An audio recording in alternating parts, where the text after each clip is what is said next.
Japanese companies will destroy you. You'll have no private life and they'll end up breaking you down. Today I'm talking about what it's really like working in a Japanese company, why it may be so different from being employed back in your home country, and how you might be able to handle the work-life balance a bit better. If you do things right like this, I think you'll be fine. I've covered some of the challenges in past videos, but today I'm talking specifics. I want to start by talking about how your personal life can be encroached on, especially when it comes to your online presence. In Japan, if you have a public profile online, there is not an expected division between your private life and your company life. Whatever you do online could eventually come back to haunt you.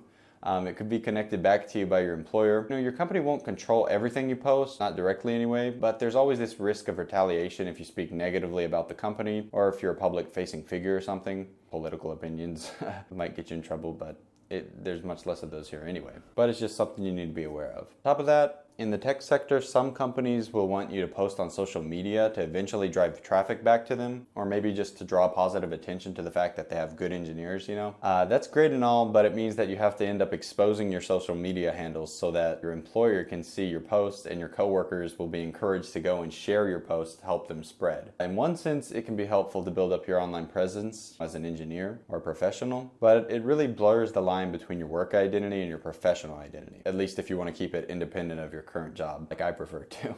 Then they might also want you to refrain from liking or commenting on posts on social media, right? If their company's going through a hard time or something. That's another reason, it feels bad to have that social media known by them. This is something I've actually seen before. So imagine not being able to like something on Instagram because your company was having a rough week. It's unthinkable, right, in the West? So how do you get around this? I recommend setting up separate professional social media accounts for anything that your company might expect you to use. X, for example, which is still super popular here in Japan, and it doesn't have any political implications. A ton of people are still using it, even in a professional sense. It's really common for Japanese people to make online pseudonyms for themselves and hide behind that online pseudonym for anything personal. It's funny because even when they meet up in person for online groups, for like online group meetups called ofukai, they use their online handles a lot of the time to refer to each other still and won't even exchange names unless it's necessary for like a business reason. Companies in Japan want you to exercise much more caution when posting online than what you're going to be expecting in the US. I haven't told my company that I run a YouTube channel, even though my company, I think they're pretty chill and understanding, and in general I trust that they won't think badly of it or do anything. But I personally just want to maintain a clear separation between my work life and my personal life. And also I wasn't originally posting so much about work here, so I'm sharing some more personal content. And I think it'd be harder to do that if I had my account seen by everyone in my company, right? I appreciate people who keep it low key. This whole issue of being strict about social media though tends to be less severe at tech startups or in tech companies here. But if you're working for a legacy company or even as an English teacher, I've heard many stories online about people getting in trouble for posting stuff. Even if you've always wanted to be someone who shares personal aspects through a vlog, I guess not a blog because you're not putting your face out there as much, but you really have to be careful. Another example of work encroaching on your private life that comes to mind is from the world of Japanese idols or pop stars, I guess. A lot of their fans like to envision themselves as, I guess, having a chance with that person, or at the very least, they don't want them dating publicly. A pretty widely known scandal was when an AKB48 star was caught, maybe at her boyfriend's house or some guy's place, I think. I believe she shaved her head and publicly apologized. Probably the manager didn't actually want her to do that, I would be guessing, but it just goes to show, how much pressure there is, even at the top of Japanese society.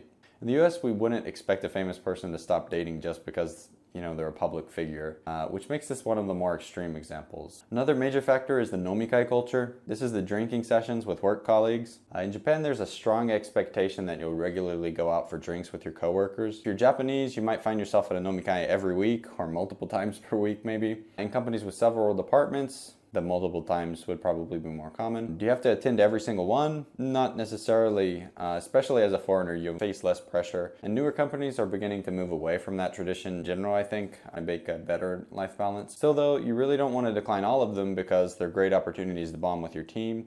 And you don't want to be the only one not building the bonds to move you up in the company. And not all companies are going to be petty about that. It's just, it's a natural thing. If you start to get close to a person, they're probably going to be more favored to move up, right? For a Japanese employee at a legacy company though, your boss or colleagues might pressure you to attend. That can seriously take away from your personal time. In those cases, you might want to be spending more time with your actual friends than friendships that are this kind of strange blend between work power structures and, actual camaraderie. Because you actually do get to like the people there, right? It's weird that it's kind of, you feel this pressure to do it as much. So what I recommend you do is you tend to decline smaller nomikai that aren't about anything specific, because events will inevitably come up that are special celebrations and you'll want to show your face at those. For example, everyone may want to go out together when there's a new member joining, or maybe you just achieved some milestone in your company and your team is going to celebrate. You know, you want to actually be at those, so don't waste your time at the smaller ones, so you won't feel bad about having to go to so many. In other words, be like a Japanese person and schedule things in advance. Pay attention to your calendar and what's coming up. There are other ways too that work and social circles blend together. A lot of Japanese companies will have quite a few different circles or clubs, for example. Groups that regularly go out to play football or soccer or maybe the game together. And while this kind of activity occurs in other countries as well, the work-life integration here takes up a lot more of your private time. Another thing, it's much more common in Japan for people to start dating at work and eventually marry their colleagues. I know of several individuals who met while teaching at schools and later started dating.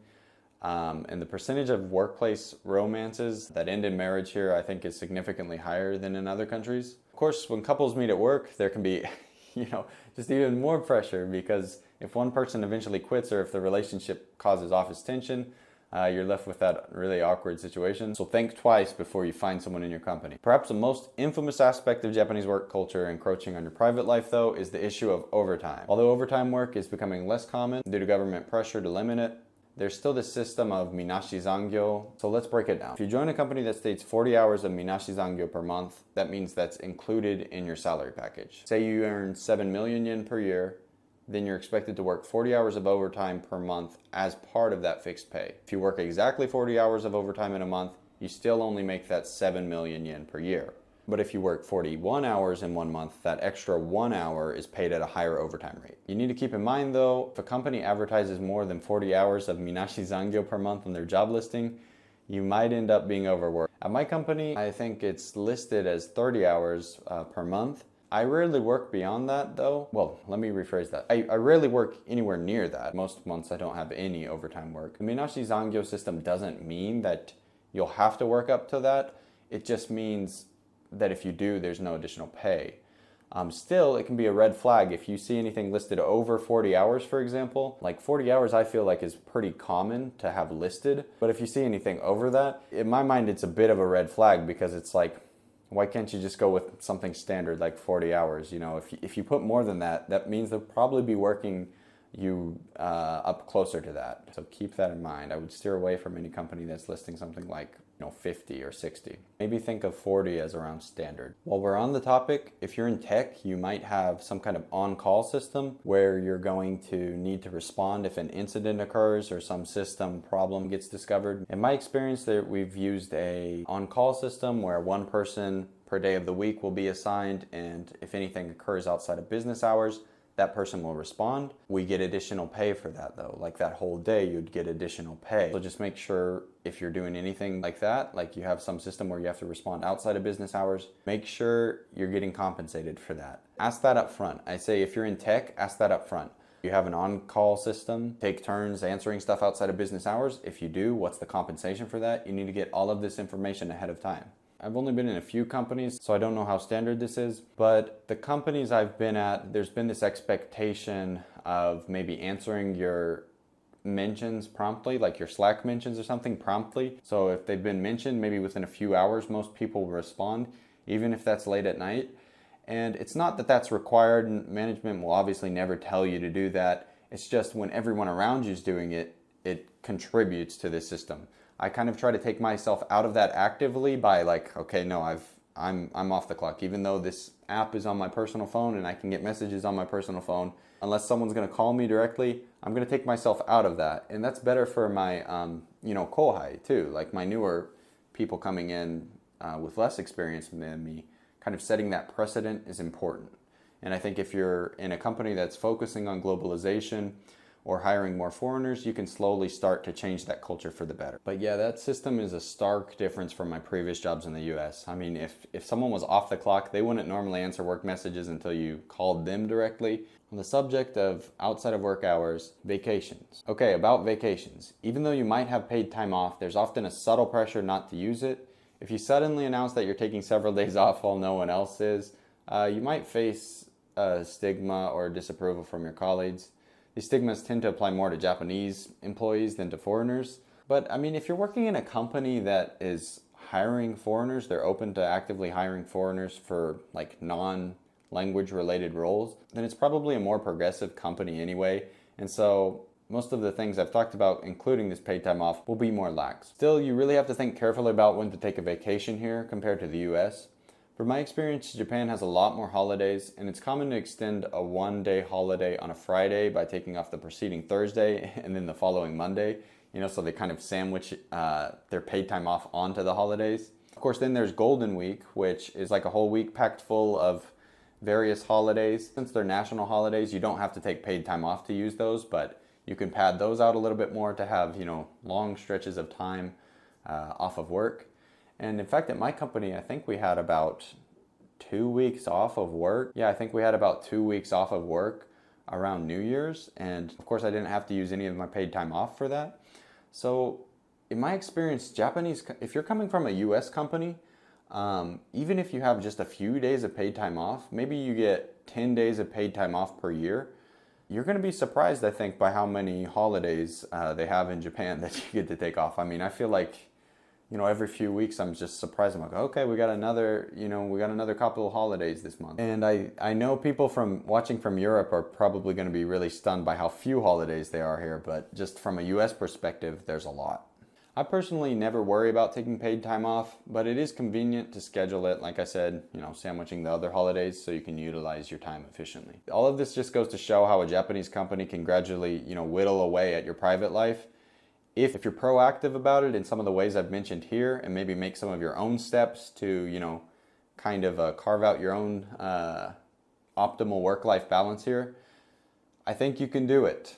So don't get too discouraged. It's just, when we're coming from different cultures from all around the world here, we just have to be more mindful of this stuff and be more proactive about how we're going to make this work for us and for the company. If you're still interested in working in Japan, feel free to check out my other videos, leave your thoughts in the comments. I've been getting a ton of questions across my videos and in Discord. I try to answer them to the best of my ability in a timely manner, not so much of a timely manner. But if you want to hop on a call with me to discuss moving to Japan and get some non-legal advice, head over to Patreon if you can afford it. If not, just message me. Thanks for watching. Bye.